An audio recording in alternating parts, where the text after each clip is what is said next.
السلام علیکم ورحمۃ اللہ وبرکاتہ۔ ماشاء اللہ لا حول ولا قوۃ الا باللہ العلی العظیم۔ بسم اللہ الرحمن الرحیم۔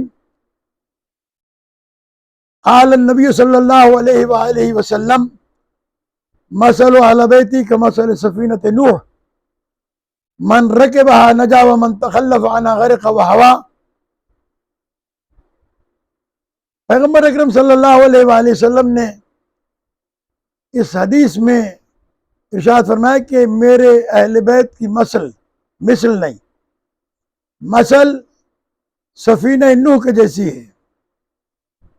جو اس میں سوار ہوا وہ کامیاب ہوا، جس نے اس سے منہ پھیرا وہ غرق ہوا، برباد ہوا۔ آپ نے مثل نہیں کہا، مثل کہا ہے۔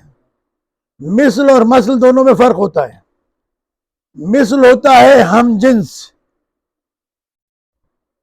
جنس میں ایک جیسا ہونا، یہ ہے مثل۔ جیسے ایک انسان دوسرے انسان کے برابر ہے۔ لیکن مثل کے معنی ہے ہم صفت ہونا، صفت میں ایک ہونا۔ کشتی نوح سے اہل بیت کی مثل کیوں بیان کی گئی؟ اس لیے کہ جو بھی کشتی نوح میں سوار ہوا وہ کامیاب ہوا۔ جناب نوح کی بیوی سوار نہیں ہوئی، بیٹا سوار نہیں ہوا، ڈوب گیا۔ کشتی نوح ایک مثل بن گئی، مثال بن گئی کہ نجات کے لیے رشتے نہیں چاہیے، ایمان چاہیے۔ نجات کے لیے کردار چاہیے اور ایمان چاہیے۔ اسی طرح پیغمبر نے فرمایا میرے اہل بیت مثل ہیں، یعنی جیسے نوح کی کشتی میں سوار ہونے والے بچ گئے۔ اب ظاہر ہے کہ جو نوح علیہ السلام کی کشتی میں سوار ہوئے تھے وہ سارے تو متقی پرہیزگار نہیں تھے، اس میں جانور بھی تھے، اس میں انسان بھی تھے، اس میں حضرت نوح نبی علیہ السلام کے کہنے پر 100% عمل کرنے والے بھی تھے، گناہگار بھی تھے۔ لیکن چونکہ کشتی نجات میں تھے سب کامیاب ہو گئے، لہذا کشتی نجات میں سوار ہونے والوں کی کامیابی بہرحال ثابت ہے۔ اسے پیغمبر نے فرمایا کہ اہل بیت کی مثل کشتی نوح جیسی ہے۔ اب ان کے ساتھ جتنے بھی آئیں گے وہ سب کامیاب ہوں گے۔ اب دو باتیں ہیں کہ کامیابی،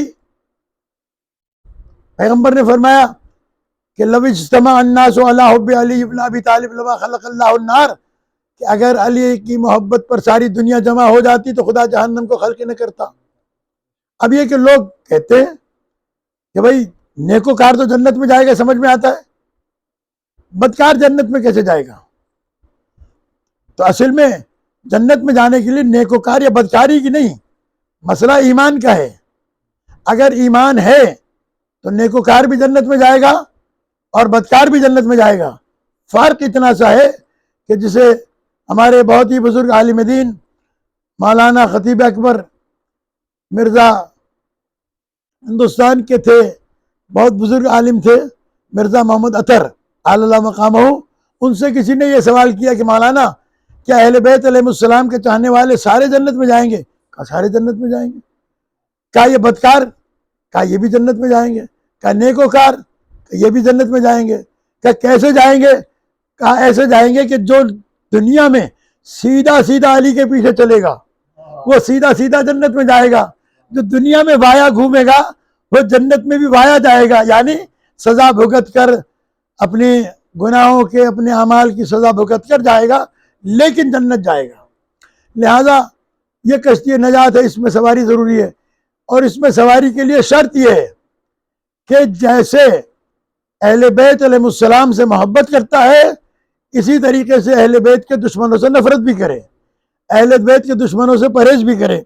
اس کے لیے ایک حدیث آپ کے سامنے میں پیش کرتا ہوں، جو ہماری کتاب اعمال شیخ صدوق علیہ رحمہ کی جلد نمبر 1 سے میں نے نقل کی ہے کہ من احب ان یرکب سفینۃ النجات، جو پسند کرتا ہے اس بات کو کہ وہ سوار ہو جائے نجات کی کشتی میں، وَيَتَمَسَّكْ بِالْعُرْوَةِ الْوُثْقَى، اور وہ اللہ کی رسی سے مضبوطی کے ساتھ چمٹ جائے، وَيَعْتَصِمْ بِحَبْلِ اللَّهِ، اللہ کی رسی کو مضبوطی سے تھام لے، حبل اللہ المتین، فَلْيُوَالِ علی ابن ابی طالب، اس کو چاہیے کہ وہ علی علیہ السلام کے ساتھ ان کی ولایت کو قبول کر لے، تو وہ عروۃ الوثقیٰ سے بھی متصل ہو جائے گا، حبل اللہ سے بھی متعلق ہو جائے گا۔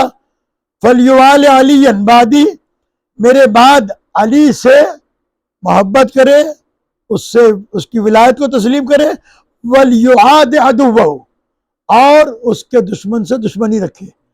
علی کے دشمن سے دوستی رکھ کر کوئی بھی علی کا محبوب نہیں بن سکتا ہے۔ وَلْيَأْتَمَّ بِالْأَئِمَّةِ الْهُدَى، اور تمام ائمہ ہدا سے بھی محبت کرے، من ولدہی، جو علی کی اولاد سے ہوں گے۔ فَإِنَّهُمْ خُلَفَائِي وَأَوْصِيَائِي، بے شک یہ میرے خلیفہ ہیں، میرے اوصیاء ہیں، میرے وصی ہیں، میرے جانشین ہیں، میرے سکسیسر ہیں۔ وَحُجَجُ اللَّهِ عَلَى الْخَلْقِ بَعْدِي، اور میرے بعد یہ زمین پر اللہ کی حجت ہیں۔ وَسَادَةُ أُمَّتِي، اور یہ میری امت کے سردار ہیں۔ وَقَادَةُ الْأَتْقِيَاءِ إِلَى الْجَنَّةِ، اور یہ قیادت کرنے والے ہیں آگے بڑھ کر ان لوگوں کی کہ جو صاحبان تقویٰ ہوں گے، جنت کی طرف یہ لے کے جائیں گے ان کو۔ حزبہم حزبی، ان کا گروہ میرا گروہ ہے، وحزبی حزب اللہ، اور میرا حزب اللہ کا حزب ہے، اللہ کی حزب ہے۔ وحزب اعدائہم حزب الشیطان، اور ان کے دشمنوں کا جو حزب ہے، گروہ ہے، وہ شیطان کا حزب ہے۔ اس کے علاوہ بہت ساری حدیث ہیں، ایک دو حدیثیں میں آپ کے سامنے عرض کرتا ہوں کہ فرمایا من احب ان یتمسک بالعروۃ الوثقی التی لا انفصام لها، جو یہ پسند کرتا ہے کہ وہ متمسک ہو جائے اللہ کی رسی کے ساتھ، مضبوطی کے ساتھ، اور اس سے کبھی جدا نہ ہو، فلیتمسک بولایت علی ابن ابی طالب، اسے چاہیے کہ وہ علی کی ولایت سے متمسک ہو جائے، بولایت اخی و وصی، میرے بھائی اور میرے وصی کی ولایت سے متمسک ہو جائے۔ فَإِنَّهُ لَا يُهْلِكُ مَنْ أَحَبَّهُ، علی علیہ السلام کی جو فضیلت اور عظمت ہے وہ یہ کہ جو بھی علی سے محبت کرے گا، علی کبھی اسے ہلاکت میں پڑنے نہیں دے گا۔ وَتَوَلَّاهُ وَلَا يَنْجُ مَنْ أَبْغَضَهُ، جو علی سے تولا رکھے گا، محبت کرے گا، وہ کبھی بھی ہلاکت میں نہیں پڑے گا، اور وہ کبھی نجات یافتہ نہیں ہوگا کہ جس نے ومن ابغضہ وعاداہ، جس نے علی سے بغض کیا ہوگا یا علی سے عداوت کیا ہوگا۔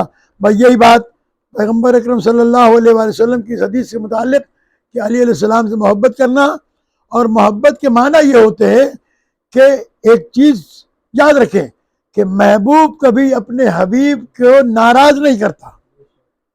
اگر علی سے محبت ہے، علی علیہ السلام سے پیار ہے، تو وہ کام نہ کرے ہم جس سے علی علیہ السلام کو اذیت پہنچتی ہو، جس سے علی علیہ السلام کو تکلیف پہنچتی ہو۔ میں نام نہیں لیتا کسی کام کا بھی، یہ آدمی کو خود لسٹ بنانی چاہیے کہ میرا مولا کس کام سے راضی ہے، کس کام سے ناراض ہے۔ بس جس نے علی کو راضی کر لیا، اس سے نبی بھی راضی ہے، اللہ بھی راضی ہے، اور جس سے میرا مولا ناراض ہے، نہ اس سے اللہ راضی ہے، نہ نبی راضی ہے۔ السلام علیکم ورحمۃ اللہ وبرکاتہ۔